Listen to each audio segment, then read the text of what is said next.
For all the parents out there, picture that it's bedtime. You and the kids have been busy all day. You know they're tired, but for some reason they just won't go to sleep. And for this reason, I created the podcast Bedtime History. Bedtime History is a series of relaxing history stories that end with an inspirational message. With over 2,000 positive parent reviews, Bedtime History is one of the top education podcasts. Join me and listen to Bedtime History every Monday and Thursday on iHeartRadio app, Apple Podcasts, or wherever you get your podcasts.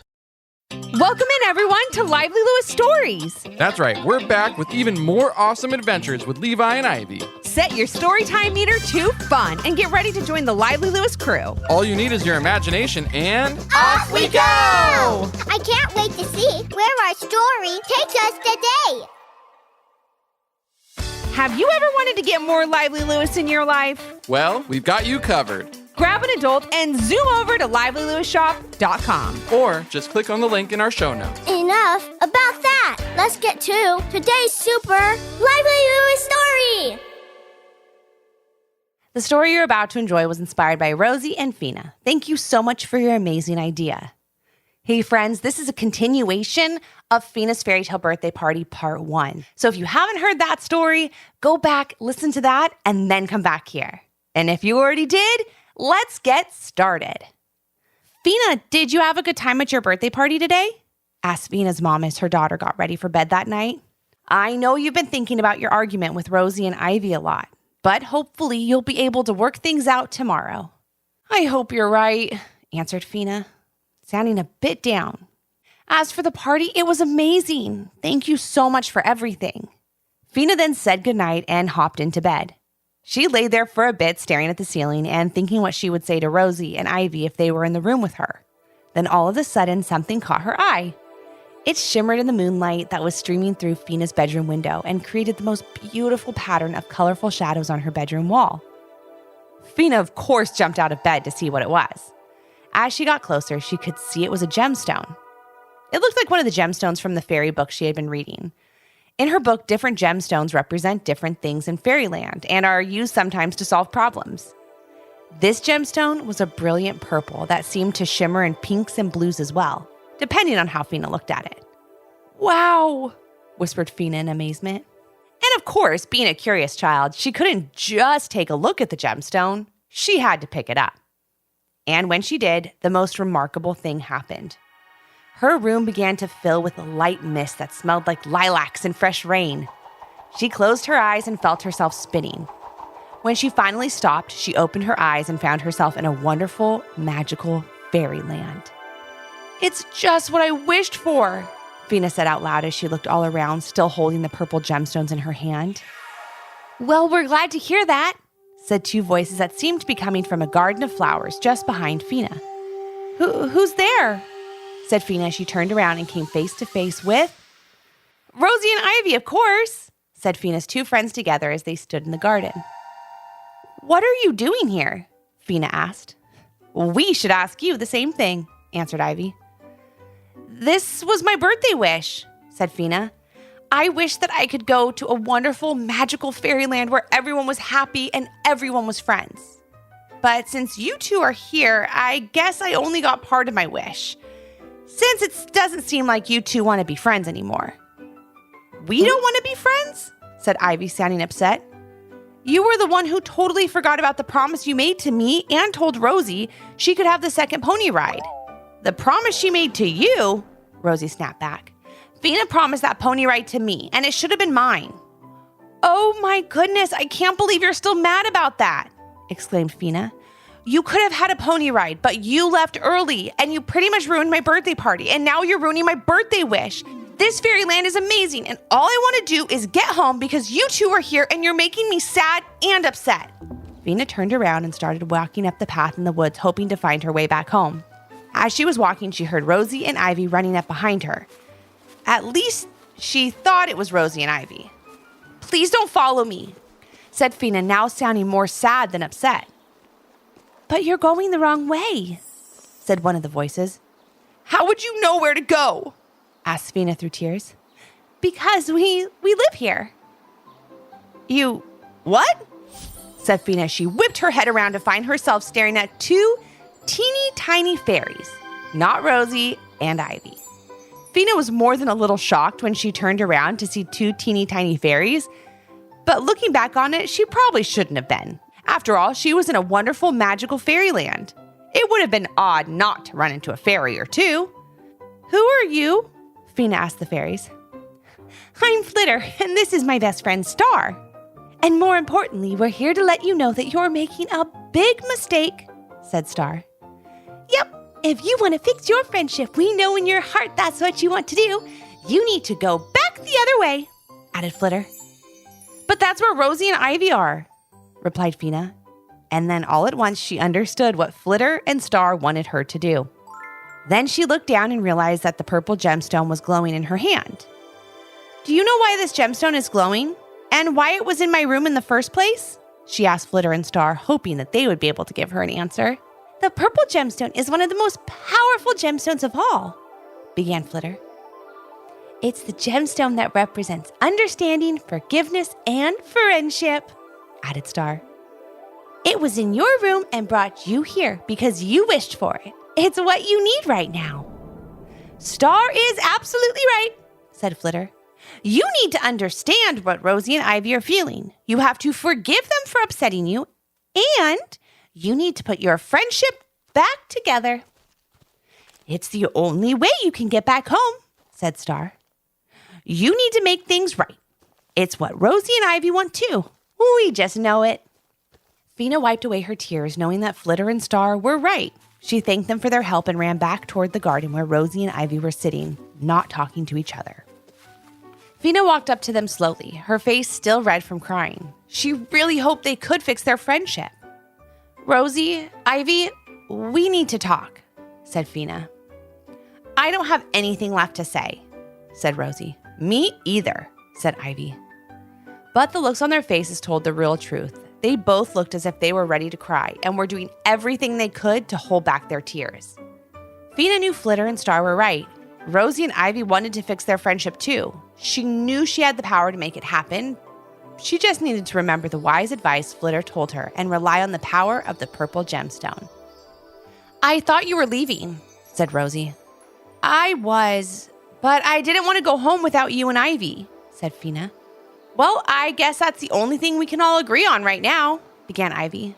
"We need to get home, so let's start looking for a path that can lead us back to town." Ivy got up and started walking down the path that Fina had been on. "I don't think we should go that way," said Rosie as she turned in the other direction. "Let's go this way." "Why should I listen to you?" asked Ivy. "It's not like you've been here before. How do you know where to go?" "I have a feeling that you're going the wrong way, that's all," said Rosie. "Remember that time we got lost coming home from the park because you said you knew a shortcut?" "Yes, but we got home eventually," replied Ivy. And without them knowing it, Rosie and Ivy started walking in the same direction. Fina followed close behind.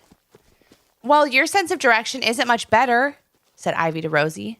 "Remember the time we were on that school field trip at the zoo and you said you knew the way to the giraffe exhibit? We never did get to see the giraffes that day." Fina giggled a little bit, thinking of that field trip and the fun they had. She saw Rosie and Ivy smile a bit too, but they quickly turned their smiles back to frowns as they were not yet ready to give up their feelings of being upset at each other.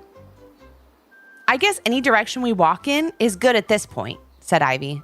"Maybe we'll find someone who can tell us how to get home." The three friends walked and walked for hours, not talking to each other and seemingly going in circles. They each knew the other wanted to say something to fix their situation, but no one knew exactly how to start. Hey friends, that's usually the hard part, huh? Knowing how to start. Let's see how Ivy, Fina, and Rosie handle this. Then Fina noticed the purple gemstone glowing in her hand once again and remembered what Flitter and Star had told her.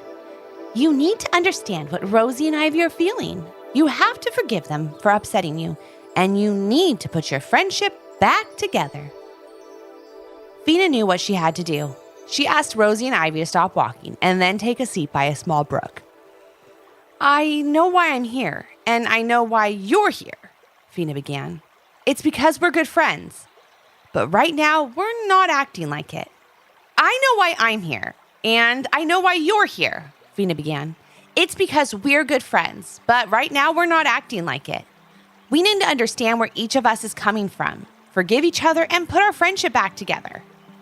Fina began to cry once again, exhausted from being upset at Rosie and Ivy and hoping they would feel the same way. Then they could put this all behind them and move forward, back together. I'm sorry, said Ivy and Rosie at the same time as they each began to cry as well. I'm sorry for getting mad about the pony ride and about you spending time with Ivy at recess, said Rosie between tears. I know some days we don't want to play the same thing at recess, so of course you want to play with someone else. But it doesn't mean we're not friends. I never wanted to ruin your birthday. That makes me feel terrible. And you weren't bragging about your party. You were just excited. And I'm sorry about the pony ride too. Getting upset that you had Rosie over to your house without me, added Ivy. You can have whoever you want over to play, and it doesn't always have to be me. I never wanted to ruin your birthday either. You deserve to have the best birthday party ever and to talk about it as much as you want. You were right. I did want to know every detail, and I'm happy you shared every one. And now it's my turn, said Fina, wiping away her tears. I'm sorry that I promised the second pony ride to both of you. You're both such good friends that I wanted to make you both happy. But after seeing how excited you both were, I can totally understand why you were upset with me. Also, I could never imagine having a birthday party without you. So no matter what happened earlier today, I was glad you were there. Rosie and Ivy then apologized to each other, and the three friends fell into a huge hug. And for the first time since their fight started that morning, they all felt like friends again. I never want to fight with either of you again, said Fina. Me neither, said Rosie and Ivy at the same time. We've been doing that a lot today, giggled Ivy as she hugged Rosie again. What do you say we get back home?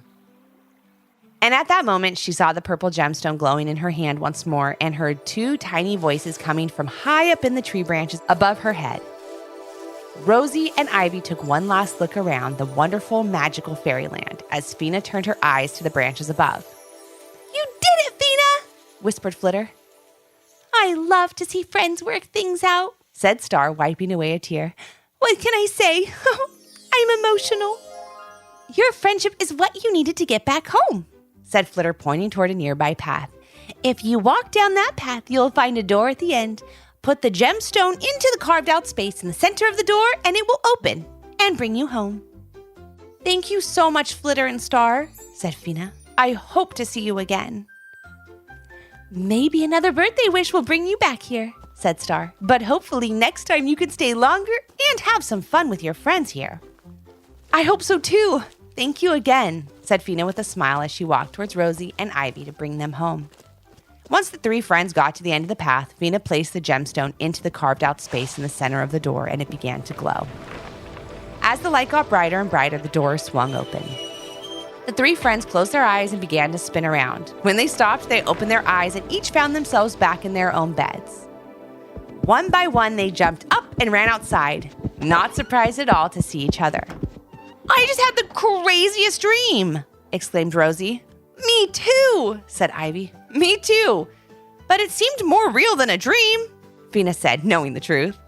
That her birthday wish had come true to bring them all back together.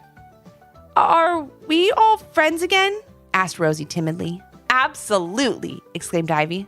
Just like in our dream. That's right, just like in our dream, replied Fina with a big smile. I'm sorry again, the three friends said all together, hoping that would be their first and only fight. Now, since they were friends again, Fina had a great idea. Hey, my mom said the bounce house isn't getting picked up until noontime today, said Fina with a big smile. Would you like to come over and play for a bit? Rosie and Ivy could not answer fast enough, wanting to finally celebrate Fina's birthday with her the right way. They ran to tell their parents, changed out of their PJs, and headed over to Fina's house. And as Fina was waiting for her friends in the bounce house, she thought she heard two teeny tiny voices say, Happy birthday, Fina! But when she looked around, no one was there. However, even though she couldn't see them, Fina knew Flitter and Star were there, watching over her. So happy she had fixed her friendship with Rosie and Ivy. Thanks for joining us today. We hope you enjoyed the story and learned a little something too. And since we know everyone has their own story, we'd love to hear yours. If you have an idea for a Lively Lewis story, leave a comment on our Apple Podcast review page with 5 stars, your idea, and your little one's name. Then maybe our next adventure will be with you. Until our next Storytime Hangout. Thanks for listening. We can't wait to share another fun Lively Lewis story with you. For all the parents out there, picture that it's bedtime. You and the kids have been busy all day. You know they're tired, but for some reason they just won't go to sleep. And for this reason, I created the podcast Bedtime History. Bedtime History is a series of relaxing history stories that end with an inspirational message. With over 2,000 positive parent reviews, Bedtime History is one of the top education podcasts. Join me and listen to Bedtime History every Monday and Thursday on iHeartRadio app, Apple Podcasts, or wherever you get your podcasts.